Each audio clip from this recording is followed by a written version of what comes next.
ဒီနှုတ်လာတဲ့ငလျင်တွေကိုတော့ကျွန်တော်တို့ကဒီတရားရှိရှိနဲ့ဘယ်လိုကာကွယ်ကြအိမ်ကလုံးကိုဘယ်လိုကြက်ခိုင်လဲအဆောင်ဒီဇိုင်းပုံစံနဲ့ပဲစောက်စောက်နော်ဒီငလျင်နာရင်အတိတရားနဲ့ကျွန်တော်တို့ဘယ်လိုဖြတ်ကျော်ကြကိုယ့်ရဲ့ပိုင်ဆိုင်မှုကိုပြန်လည်ရအောင်ဘယ်လိုစီမံဆောင်ရွက်မလဲကိုယ့်ရဲ့ပိုင်ဆိုင်မှုအလုံးကိုပျက်စီးဆုံးရှုံးတယ်ကျွန်တော်တို့ကဘဝတွေအတိတ်ကနေပြန်စားကျွန်တော်တို့ကပြန်ပြီးတော့တိဆောက်တဲ့အခါ construction sequence ဆိုတဲ့ process အတိုင်းကိုစနစ်တကျဘယ်လိုတိဆောက်ကြလဲဒီကနေ့ကျွန်တော်တို့တကုန်းစည်းဝိုင်းလုပ်ငန်းဆိုတာနေဦးစီးချက်ပါတယ်ကျွန်တော်တို့ open talk show ပေါ့နော်ငလျင်တန်းခံနိုင်သောအိမ်တို့မဟုတ်အိမ်မက်မဟုတ်သောလက်တွေဘွားဆိုတဲ့ဟောပြောပွဲကိုစကောဝိုင်းကျွန်တော်တို့အဲ့ဒါကိုဘာကြောင့်လုပ်ရတယ်ဆိုတော့ရည်ရွယ်ချက်လေးကိုမပြောခင်မှာဒီနေ့ကျွန်တော်တို့စကောဝိုင်းဆွေးနွေးပွဲလေးကိုတက်ရောက်လာပြီးတဲ့ညီကိုမောင်နှမတွေအားလုံးမိတ်ဆွေအားလုံးကိုမင်္ဂလာပါလို့နှုတ်ခွန်းဆက်တာပါတယ်ဒီနေ့တက်ရောက်လာတဲ့အတွက်လည်းအားလုံးကျေးဇူးတင်ပါတယ်ကျွန်တော်တို့ကဒီနေ့ဒီဟောပြောပွဲလေးကိုဒီစကားဝိုင်းလေးကိုကျွန်တော်တို့ကျင်းပရတဲ့ရည်ရွယ်ချက်ကကျွန်တော်တို့ကအကြောက်တရားတွေကိုဖန်တီးဖို့မဟုတ်ပါဘူးเนาะကျွန်တော်တို့အကြောက်တရားတွေကိုဖန်တီးဖို့ငလျင်လှုပ်လာရင်လူတွေကဘယ်လောက်ထိအသက်ဆုံးရှုံးသွားမလဲဘယ်လောက်ထိပျက်စီးသွားမလဲဒီလိုအကြောက်တရားတွေကိုကျွန်တော်တို့ကဖန်တီးဖို့မဟုတ်ပါဘူးကျွန်တော်တို့တွေကဒီအကြောက်တရားတွေကိုအတိတရားရှိရှိနဲ့ဘလို့စင်ကြယ်လုံးတရားတွေနဲ့ကာကွယ်ဆောက်ရှောက်သွားမလဲကိုချစ်ခင်နဲ့တတ်တဲ့ကိုမိသားစုတွေကိုယ့်ရဲ့ဆွေမျိုးတွေမိတ်ဆွေသင်္ကားတွေအားလုံးကိုဘလို့ကာကွယ်သွားမလဲဘလို့အတိတရားတွေနဲ့ကာကွယ်သွားမလဲဆိုတာကိုကျွန်တော်တို့ဆွေးနွေးကြမှာဖြစ်ပါတယ်ဒီလိုဆွေးနွေးတဲ့အခါမှာလည်းကျွန်တော်တို့ကသက်ဆိုင်ရာကဏ္ဍအတိုင်းကျွမ်းကျင်ပညာရှင်တွေကိုကျွန်တော်တို့ဒီစကားဝိုင်းလေးမှာဖိတ်ကြားပေးတာလေဘာကြောင့်ကျွမ်းကျင်ပညာရှင်တွေလို့ပြောတာလဲဆိုတော့ကျွန်တော်တို့နံပါတ်1အနေနဲ့ကျွန်တော်တို့ငလျင်ကော်မတီရဲ့ဆရာမကြီးဒုဥက္ကဋ္ဌဖြစ်တဲ့ဆရာမကြီးတော်ကြီးငိမ့်ကိုကျွန်တော်တို့ဒီစကားဝိုင်းမှာဖိတ်ထားပါတယ်ဘာဖြစ်လို့လဲကျွန်တော်တို့ကဒီငလျင်ကမြန်မာနိုင်ငံမှာလှုပ်မယ်လှုပ်တဲ့အခါမှာလည်းကျွန်တော်တို့ကဘလို့အတိတရားတွေနဲ့ဖြစ်လာနိုင်တယ်ဘာကြောင့်ဒီငလျင်တွေလှုပ်နေတာလဲ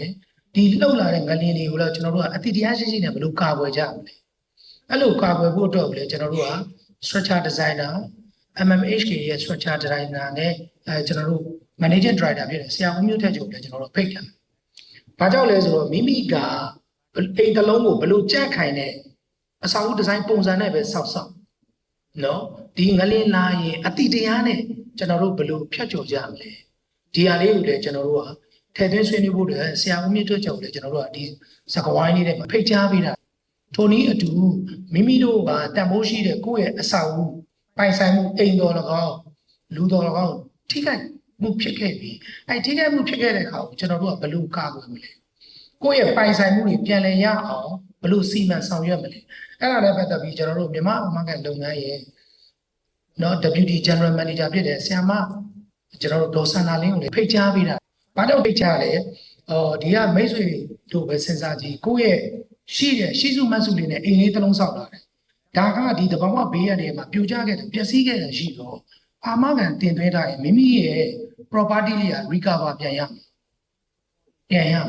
အဲ့ဒါကြောင့်မို့ကျွန်တော်တို့ကဒီလိုထည့်သွင်းတာနောက်မို့ဆိုရင်ကိုယ့်ရဲ့ပိုင်ဆိုင်မှုကဒီလိုအာမခံမထားဘူးဆိုရင်ကိုယ့်ရဲ့ပိုင်ဆိုင်မှုကအလုံးစုံပျက်စီးဆုံးရှုံးသွားမှာကျွန်တော်တို့ကဘဝတွေအတိတ်ကနေပြန်စားကျွန်တော်တို့ကကြတော့လူကောင်းလူတော်တွေကကြတော့အမားယွန်းတွေကနေသင်ခန်းစာယူလို့ရှိအမားယွန်းကနေသင်ခန်းစာယူတယ်ဘလို့အမားယွန်းပဲဖြစ်ဖြစ်ကျွန်တော်တို့ကသင်ခန်းစာယူပြီးတော့ကိုယ့်အလက်မှာမချရအောင်ဒီဘေးကနေရောဘလို့ကာကွယ်မလဲဘလို့မျိုးကိုယ့်ရဲ့အကျိုးမြတ်ပြန်လည်ရရှိအောင်ဘလို့ဆောင်ရွက်မလဲအဲ့ဒါတွေကအခရာကြနော်နောက်တစ်ခါကျွန်တော်တို့ကဒီလိုတည်ဆောက်မှုတွေအားလုံးကိုကျွန်တော်တို့ကပြန်ပြီးတော့တည်ဆောက်တဲ့အခါ construction sequence ဆိုတဲ့ process အတိုင်းစနစ်တကျဘလို့တည်ဆောက်ကြမှာတည်ဆောက်တဲ့အခါမှာလည်းဘလို့ method of statement တွေနဲ့စီစစ်မှာQAQC ရဲ့ awareness တွေလို့လာဒီဟာတွေစီစစ်တဲ့အခါမှာလည်းစိတ်ထဲရင်ထဲရှိတိုင်းစီစစ်နေပဲလေသူရဲ့ standard of procedure ဆိုတဲ့ SOP ကိုကျွန်တော်တို့ကတေချာနားလည်မှာအဆင်ပြေမှာအဲ့ကဏ္ဍနဲ့ပတ်သက်ပြီးကျွန်တော်တို့ကတကုန်းစီးပွားရေးလုပ်ငန်းစုရဲ့ engineer ချုပ်ဆရာဦးမြင့်အောင်လည်းဒီထဲဖိတ်ကြားပေးတာ writer of engineer ဖိတ်ကြားပေးတာဒါကြောင့်ကျွန်တော်တို့ကလုပ်ငန်းတစ်ခုမှာလုပ်တဲ့အခါမှာစလည်ဆုံး၃ပါးစလုံးကိုကျွန်တော်တို့ကထည့်သွင်းစဉ်းစားမှာထည့်သွင်းစဉ်းစားပဲနဲ့ဒါတွေကဖြစ်နေတာပဲကိုရီတော့ထိရောက်မှုမရှိပါဘူးထိခိုက်မှုမရှိပါဘူးလို့တွေးနေရင်တကယ်ဖြစ်လာတဲ့အခါမှာကျွန်တော်တို့ကမမြင်ရစရာမရှုရစရာတွေတကယ်ဖြစ်ပေါ်လာလိမ့်မယ်အဲ့ဒါကြောင့်မို့ကျွန်တော်တို့ကအကြောက်တရားတွေကိုအတိတရားနဲ့ပဲရေးရင်ဆိုင်မှရ ရဲရင်ရင်ဆိုင်မှာရအကြောက်တရားတွေကျွန်တော်တို့ကဖန်တီးပြီးတော့မှဒါကြီးကိုကျွန်တော်တို့က create လုပ်နေမှာမဟုတ်ဒီအကြောက်တရားတွေကိုအသိဉာဏ်ပညာရှိရှိဘယ်လိုလုပ်မှာလဲဒီနေ့ဆိုဒီနေ့ဟောပြောပွဲတက်လာတဲ့ဆိုမှာလူတန်းစား3ယောက်ကိုကျွန်တော်တို့သွားတွေ့လူကြီးပိုင်းတွေလည်းတွေ့တယ်လူလက်ပိုင်းတွေတွေ့တယ်လူငယ်ပိုင်းတွေလည်းတွေ့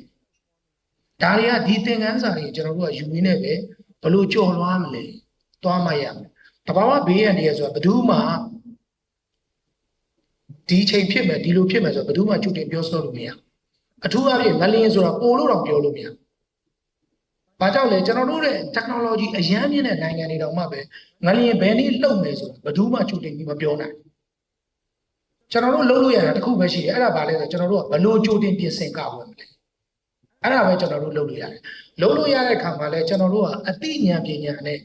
ဘလို့စီမံဆောင်ရွက်မလဲအသိဉာဏ်ပညာဆိုတော့ကျွန်တော်တို့ပြောနေတာအတန်းပညာရေးချင်းကိုပြောနေတာ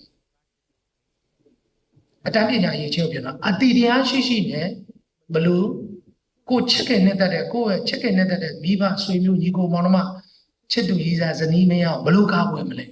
ပြီးရင်ကိုတို့တွေပြပြမမဆင်းဆင်းရဲနေတယ်တီဆောက်တဲ့ကိုရီးယားပိုင်ဆိုင်မှုဖြစ်တဲ့အိုးအိမ်တိုက်တာအဆောက်အဦပျက်စီးဆုံးရှုံးပါရဲ့ဘလို့ကာကွယ်ထိမ့်သိမ့်မလဲအဲ့ဒါတွေကအခက်အကျ